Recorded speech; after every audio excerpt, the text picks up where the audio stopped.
This is a demonstration of how to approach and land at a planetary settlement. Our destination, for only one or two reasons, is this planet. Nothing special about it.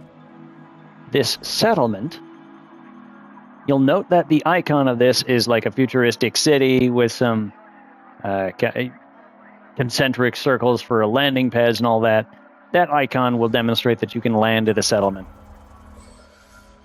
These icons, for those of us in Legacy, if you don't have Odyssey, then you cannot land at these places. You can fly to them and get shot at. That's fun. But you can't land there, so it doesn't matter. Anyways, this is where you want to be, and that's just why we picked this place. Destination is already set. I'm in space, in no specific position. I've got it set on my nav panel. We're not using Super Cruise Assist here because it wouldn't help us. It would bring us to an orbit of the planet, but I'm paying attention. I know where I'm going, and I'm close enough to the point where it wouldn't save me any time or peace of mind.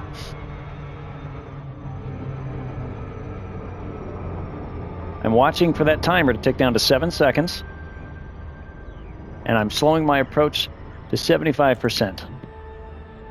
You could go slower as well. It would just take you longer to arrive.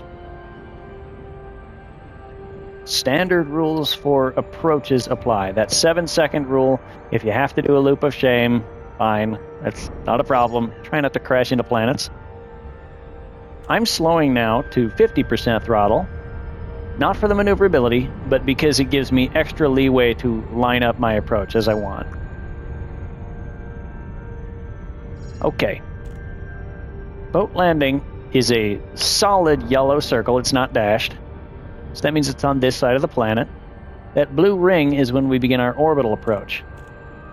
Before you get there, you want to be slowed down to the point where you could stop if you had to. Flight engaged.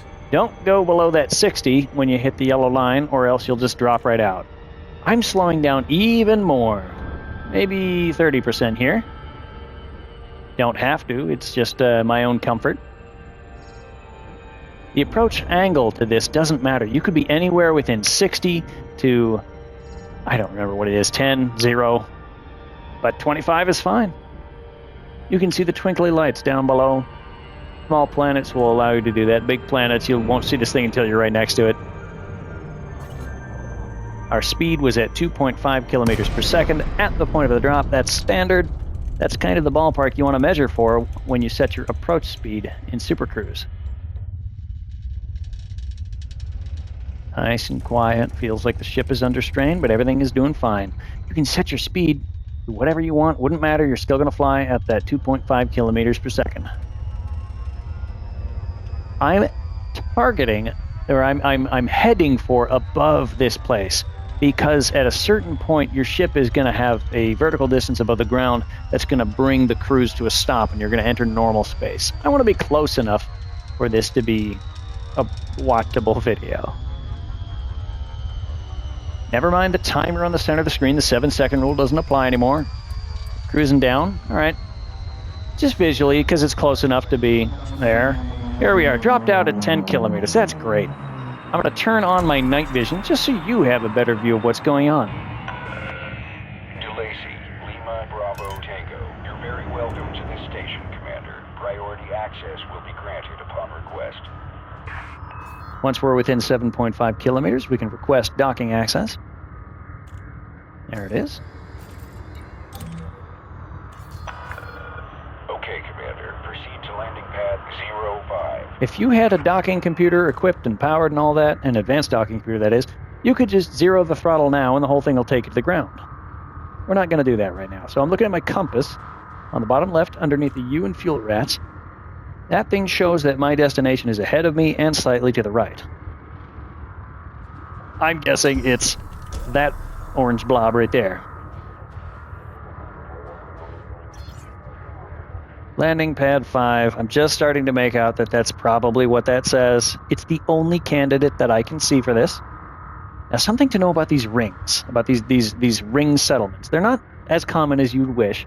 They're all set that when you approach for landing, you will be approaching facing the center of the ring, not outward. So, knowing that, I'm going to kick up the throttle a little bit. I'm going to stay outside the ring.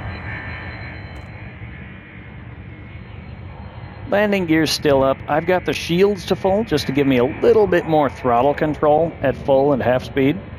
And if I screw this up, then the damage is less likely. Speeding rules still apply, so you'd want to be under 100 meters per second if it were particularly crowded here. Throttling down to half speed. Most maneuverability at half speed. Descend to flight level 300. That's not what I think it means. Okay. Landing gear down.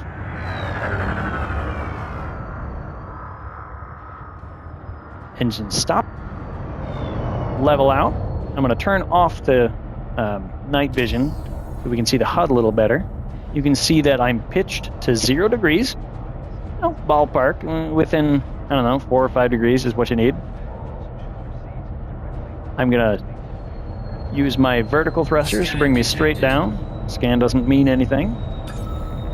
I happen to be aligned well enough to land, but I'm going to do a little bit better than that. I'm going to get that right smack in the center, get my yaw adjusted so that I'm facing exactly forward. Of course, this giant tower always helps for that. Bring myself down. Now, you see that vertical speed indicator to the left of the landing HUD? I go up and you'll see it. I'm going to do it nice and slow. Slow, slow, slow, slow. You don't want it to yellow out because that'll threaten some damage. Like that maximum throttle, I can do it here because I have shields. Touchdown sequence complete. Power down your engines. Greetings, Commander. If you didn't have shields, or if this were a high G planet, then you would want to be very careful about that vertical descent and just tap the control one little bit at a time until you've touched down.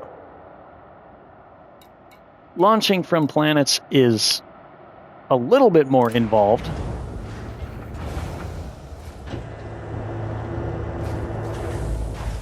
Not a lot. Ship detach complete. Clear to ascend. Landing gear still deployed. We're not using a docking computer for this. I'm going straight up. And at this point, with some night vision enabled, I'm totally clear. There's nothing I'm going to hit. I could just bring my landing gear back up. Note the landing HUD disappears once that's done. Give yourself a little bit of forward speed. Never a bad idea to pitch up towards the stars, because if you don't have this night vision on, then you don't know where exactly you're going to hit something. So, here I go, ready to depart into Super Cruise. Waiting for the mass lock to go away. Let's make that happen faster. On the bottom right, the mass lock indicator is blue. We're going to make that go not blue.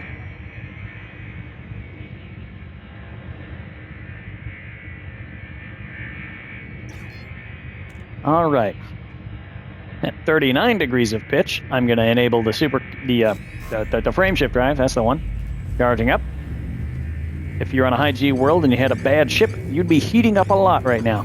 There's a line with escape vector. Well, that's that, but that just has you pointing straight up. You don't need to do that. You need to be at 40 degrees or higher.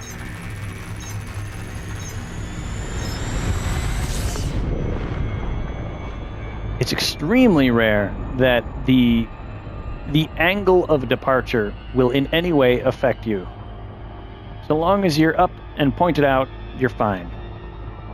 If you already had a destination selected in another star system, then you would just jump directly to that without worrying about the angle once you've departed the mass lock zone.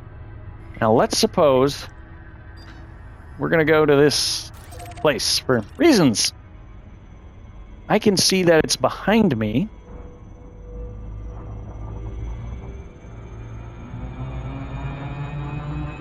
I'm going to come about here. I'm above the yellow line, so I can fly at this angle and not be worried about dropping out.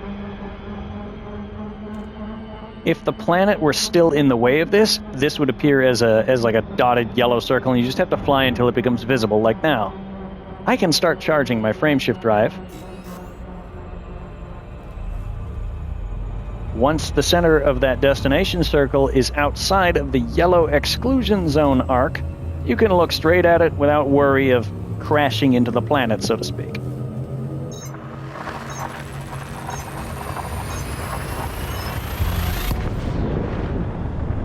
If my destination were clearly visible in the sky when I was just departing the station, you would want to point straight towards that destination, engage the frameshift drive, no fancy maneuvering, you'd be set. Not every planetary settlement is going to look like that. Most of them don't. Most of them are going to have a pair of landing pads for the small, medium, and large-sized ships. And it'll assign you whatever pad fits your ship. You'll have to learn which way to approach in order to get the right setup for that, or you could use your docking computer.